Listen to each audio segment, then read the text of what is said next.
Hello வணக்கம். இது உங்கள் சிவி ஜோன். எல்லாரும் எப்படி இருக்கீங்க? இனி பற்றின தரமான சூப்பரான 10வது வாரத்தோட 5வது நாள் மார்னிங் ஓட் நிலவரத்தை நீங்கள் பார்க்க போகிறீங்க. அதுக்கு முன்னாடி பார்க்குற எல்லோரும் நம்மளோட சேனலை சப்ஸ்கிரைப் பண்ணிட்டு பாருங்கள், லைக் பண்ணுங்கள், கமெண்ட் பண்ணுங்கள், ஷேர் பண்ணுங்கள். இப்போ வாங்க அந்த வீடியோக்குள்ளே போகலாம். ஸோ அதுக்கு முன்னாடி பார்த்தீங்கன்னா நேற்று 2 கேஸ் நடந்திருக்கும். எந்த கேஸ் உங்களுக்கு ரொம்ப பிடிச்சிருந்தது அப்படின்றத சொல்லுங்கள். அது மட்டும் இல்லாமல் விஜே பார்வதி ரசிகர்கள் எக்கச்சக்கமாக நம்ம இதில் இருக்கீங்க, சேனலில் இருக்கீங்க. ஸோ யாருக்கு நீங்கள் இந்த வாட்டி ஓட் பண்ணீங்க அப்படின்றத சொல்லுங்கள். அது மட்டும் இல்லாமல் இந்த 2 பேர் கமருதீன் விஜே பார்வதிக்கு மொத்தவோடு சேர்ந்து இவ்வளோ பெரிய தண்டனை கொடுத்துக்கிட்டே இருக்காங்களே, அவங்க வேலையில் இவங்களுக்கு கொடுத்துட்டு அவங்க ஓபி அடிக்கிறாங்களே, இதை பற்றி என்ன நினைக்கிறீங்க? அது மட்டும் இல்லாமல் பிக் பாஸ்க்கு கொடுக்கறதுக்கு அங்கே வந்துட்டு உரிமை இருக்குது. இவங்களுக்கு யார் அந்த உரிமையை கொடுத்தது? இந்த விஷயத்தை விஜய் சேதுபதி அவர்கள் கேட்டாங்கன்னா இவங்களாம் மூஞ்சி எங்கே போய் வச்சுப்பாங்க? ஸோ இதை பற்றிலாம் மறக்காமல் கீழே கமெண்ட்ஸ் பண்ணுங்கள். இப்போ வாங்க. அது மட்டும் இல்லாமல் இவங்க 2 பேரும் செஞ்ச வேலையெல்லாம் கடைசியில் குற்ற உணர்ச்சியே இல்லையா அவங்களுக்குலாம் அப்படின்னு அசால்ட்டாக கலாச்சி விட்டாங்களே, இதெல்லாம் என்ன நினைக்கிறீங்க? மறக்காமல் கமெண்ட்ஸ் பண்ணுங்கள். இப்போ வாங்க அந்த வீடியோக்குள்ளே போகலாம். ஃபர்ஸ்ட் பிளேஸில் யாருக்கு பார்த்தீங்கன்னா நம்மளுடைய கானாவனத்து இருக்காரு. இவர் எவ்வளோ ஓட்ஸ் வாங்கியிருக்காரு அப்படி பார்த்தீங்கன்னா 1,64,761 ஓட்ஸ் வாங்கியிருக்காரு. ஓட்டிங் பர்சன்டேஜ் பார்த்தீங்கன்னா 30.69.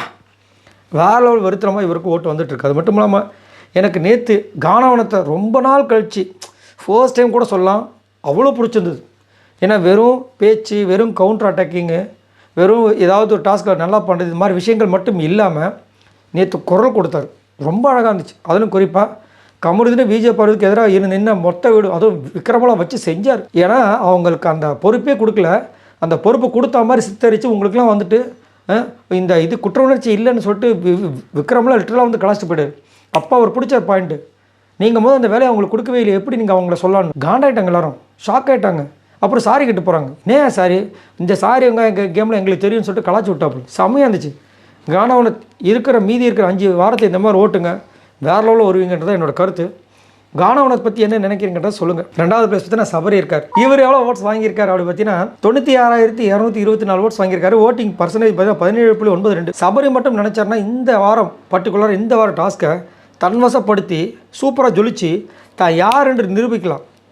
ஆனால் நிரூபிக்க மாட்டார். ஏன்னா அவர் சுற்றி கனி, எஃப்ஜே, இந்த பக்கம் யார், ரம்யா, இப்போ புதுசாக அரோரா, இவங்க நடுவில் நின்றுட்டு ஏதாவது பிரச்சனை சொல்லுங்கள், நான் வந்துடுறேன். ஏயா இதுக்கு அந்த பிக் பாஸ் வீட்டுக்கு வந்தீங்க? இன்னும் இந்த வக்கீலாக இருக்கும்போது ஒரு வாட்டி நேற்று பண்ணார், செம்மையாக இருந்துச்சுல. யாராவது கூப்பிட்றாங்களா பார்த்தீங்கன்னா நம்பியவரை? யாருமே கூப்பிட மாட்டாங்க. ஏன்னா இவரும் கமருதீன் மாதிரி அங்கங்கே காமெடி பண்ணுற மாதிரி ஒரு சில விஷயங்கள் பண்ணுறாரு. ஆனால் கமருதீனோட நல்ல திறமை, பேச்சு திறமை இவர்கிட்ட இருக்குது. மடக்கி பேசக்கூடிய விஷயங்கள், அடுக்குமொழியில் பேசுகிற விஷயங்கள். ஆனால் என்ன பிரயோஜனம்? இந்த பிக் பாஸில் அவர் என்னத்தை ப்ரூவ் பண்ணார்? இது வரைக்கும் ஒன்றும் கிடையாது. நேற்று அவர் முன்னாடி தான் கமருதீன் சொல்கிறாரு அரோரா கிட்ட, நான் பற்றியா உனக்கும் அவளுக்கும் சேர்த்து சமமாக தான் பேசுகிறேன்னு. டக்குன்னு அங்கே ஒரு கேள்வி, அடா பாவி இது தப்பு இல்லையா? உன்னை நம்பி தானே அந்த பொண்ணு வக்கீலாக வச்சுது, நீ இந்த மாதிரி பண்ணலாமன்னு கேட்டுருந்தாருன்னா அங்கே நிற்கிறாரு சபரின்னு சொல்லிட்டு எல்லாருமே இப்போ பேசியிருப்பாங்க. கம்முன்னு உட்காந்து இப்படி கையை வச்சு பார்த்துனுக்கிறாரு. என்ன தெரிகிறது அப்படின்ற மாதிரி இருந்துச்சு. 3வது பிளேஸ் பார்த்தீங்கன்னா கமருதீன் இருக்கார். இவர் எவ்வளோ ஓட்ஸ் வாங்கியிருக்காரு அப்படி பார்த்தீங்கன்னா 81,790 ஓட்ஸ் வாங்கியிருக்காரு. ஓட்டிங் பர்சன்டேஜ் பார்த்தீங்கன்னா 15.23. சார் கமருதீன் இந்த வாரம் நிறைய பேர் பொருளை கலைப்பு போகிறாங்க. கமருதீன் தாங்க இந்த வாரம் போகிறாரு, உங்களுக்கு தெரியாது, நிறைய விஷயம் வந்துருச்சு. நாங்கள் எப்படிங்க கண்டுபிடிச்சிங்கன்னா நேற்று வெத்தலை ஒன்று எங்கள் பாட்டி வாங்கிட்டு வந்தாங்க, அதில் மை போட்டு பார்த்தோம், சனிக்கிழமை இதான் நடக்குதுன்னு தெரிஞ்சிருச்சு அப்படின்றாங்க. ஆனால் பாவிகளா, வெத்தலை தெரிஞ்சுது அப்படின்ற மாதிரி இருந்துச்சு. எனக்கு தெரிஞ்சு போகிறது வாய்ப்பில்லை. ஆனால் எப்பயுமே ஒரு சீசன்லேயும் பார்த்தீங்கன்னா ஷாக்கிங் விஷயம் நடக்கும். ஞாபகம் இருக்குங்களா? சீசன் 4 பார்த்தீங்கன்னா சனமை தூக்குனாங்க.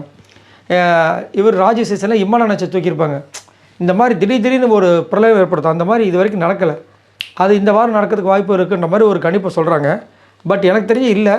ஆனால் நடக்கிறதுக்கும் வாய்ப்புகள் இருக்குது. ஏன் அப்படின்னா எஃப்ஜே இது வரைக்கும் காப்பாற்றிட்டு வந்துட்டுருக்காங்க. ரம்யா சுத்தம் எப்போ பார்த்தாலும் காப்பாற்றிட்டு வராங்க. சாண்ட்ராவை பற்றி உங்களுக்கு தெரியும், டாப் 5 எனக்கு தெரியும் சாண்ட்ரா இருப்பாங்க.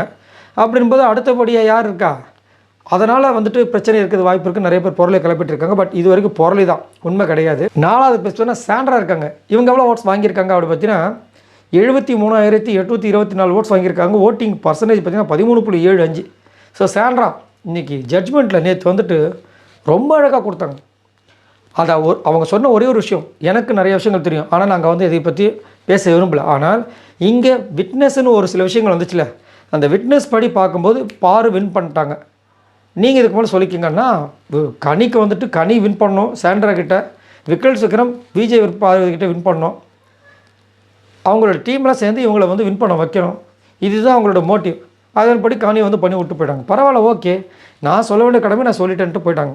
அதே மாதிரி விஜய் பாரதிக்கு ஒரு விஷயத்த சொன்னாங்க, கம்முருதனை நம்பாத, கம்முருதனுக்கு பதில் வேறு யாராவது நீ வக்கீலாக போட்டிருந்தா நீ தான் வின் பண்ணியிருப்பாங்க. அதான் உண்மை. ஆனால் விஜய் பாரதி என்ன சொல்கிறாங்க, பரவாயில்ல அவன் அப்படி தான் பண்ணுவான்னு தெரியும், இருந்தாலும் பரவாயில்லன்றாங்க. என்னம்மா நடக்குது? 5வது பிளேஸ் பார்த்தீங்கன்னா எஃப்ஜே இருக்கார். இவர் எவ்வளோ ஓட்ஸ் வாங்கியிருக்காரு அப்படி பார்த்தீங்கன்னா 46,947 ஓட்ஸ் வாங்கியிருக்காரு. ஓட்டிங் பர்சன்டேஜ் பார்த்தீங்கன்னா 8.74. ஸோ எஃப்ஜேவை பற்றி கண்டிப்பாக சொல்லி ஆகணும். ரொம்ப அடைக்க வச்சுக்கிற இந்த வாரம் முழுக்க. ஏன் அப்படின்னா ஆல்ரெடி அடி வாங்கியாச்சு. இந்த வாரம் கடக்கிறதே ரொம்ப கஷ்டம்னு அவருக்கு மைண்டுக்குள்ளே வந்துருச்சு. இதுதான் உண்மை. இல்லைன்னா செம்ம துள்ளுவார். போன வாரம் எப்படி துள்ளினார் ஞாபகம் இருக்குங்களா? அதுக்கு முதல் நாள் எப்படி பேசினார்? ஏன் இந்த வாரம் பேச மாட்டார்? நல்லா யோசிச்சு பாருங்கள். பேசுகிறாரு அமுங்குறாரு. குறிப்பாக விஜய் பருவத்தை பெருசாக வச்சுக்கிறதே கிடையாது. ஏன்னா சப்போஸ் வெளியே போய்ட்டால் என்ன பண்ணுறது, அதனால் அடக்கி வாசிக்கலாம்னு சொல்லிட்டு சைலண்ட்டாக ஒரு சம்பவம் பண்ணிகிட்டு இருக்காப்புல. இருந்தாலும் எஃப்ஜே இந்த வாரம் போவாரன்றது பெருசாக எதிர்பார்க்கப்படுது. நிறைய பேர் எதிர்பார்க்கப்படுற விஷயமே இப்போதைக்கு எஃப்ஜே தான். பட் நடக்காதுன்ற மாதிரி தான் இருக்குது இங்கே ஓட்ஸ். 6வது பிளேஸ் பார்த்தீங்கன்னா வியானா இருக்காங்க. இவங்க எவ்வளோ ஓட்ஸ் வாங்கியிருக்காங்க அப்படி பார்த்தீங்கன்னா 40,293 ஓட்ஸ் வாங்கியிருக்காங்க. ஓட்டிங் பர்சன்டேஜ் பார்த்தீங்கன்னா 7.5. டெய்லியும் காலையில் வந்து ஏதாவது ஒரு 7:30 கூட்டணும், அதில் அமித்தை வந்து கொண்டு வரணும், அமித்தை வச்சு செய்யணும். நேற்று காலையில் அதே தான் வேலை பண்ணாங்க, முந்தானத்து காலையில் அதான் வேலை பண்ணாங்க. இன்றைக்கி காலையில் நம்ம செக் பண்ணணும். இன்றைக்கும் அதை தான் பண்ணுறாங்கன்னா கேம் ஸ்ட்ராட்டஜி, புரியுதுங்களா? ஏன்னா அதை வந்து முந்தானத்து நைட்டு சொல்லியிருப்பாங்க அவங்க அம்மா கிட்ட, அம்மா நான் பண்ணுறதெல்லாம் எதையும் மைண்டில் போட்டு குழப்பிக்காத, எல்லாமே கேமு, உனக்கு தெரியல என்னை பற்றி என்றாங்க. வியனா நம்ம எப்படி நம்புறது? இதில் வேறு புது ட்ராக் வரணும் போயிட்டுருக்குது, வியனா வெர்சஸ் கமருதீன். எஃப்ஜேக்கு பதறுது, ஐயோ இந்த இது ஏதோ கனெக்ஷன் வந்துட போதும்ன்ட்டு. 7வது பிளேஸ் பார்த்தா ரம்யா இருக்காங்க. இவங்க எவ்வளோ ஓட்ஸ் வாங்கியிருக்காங்க அப்படி பார்த்தீங்கன்னா 33,085 ஓட்ஸ் வாங்கியிருக்காங்க. ஓட்டிங் பர்சன்டேஜ் பார்த்தீங்கன்னா 6.16. ஸோ ரம்யா என்ன சொல்கிறதுன்னு நான் யோசிக்கிறேன். சாட்சி நேற்று வந்து சாட்சி கொடுத்தாங்க விஜய் பார்வதியோட கேஸில் வந்து அரோராக்கு சார்பாக. நல்ல நோட் பண்ணிக்க, அரோராக்கு சார்பாக வந்து சாட்சி சொல்கிறாங்க. இப்போது அரோராக்கு சாட்சி சொல்கிறீங்க. அந்த ஐபாவுக்கு ஐஸ்கிரீம் டாஸ்கில் நடந்துச்சு, அப்போ நீங்கள் யாருக்கு பேசியிருந்தீங்க? விஜய் பார்வதிக்கு பரிந்து பேசினீங்க. அரோராவை வந்து கலாச்சிங்க.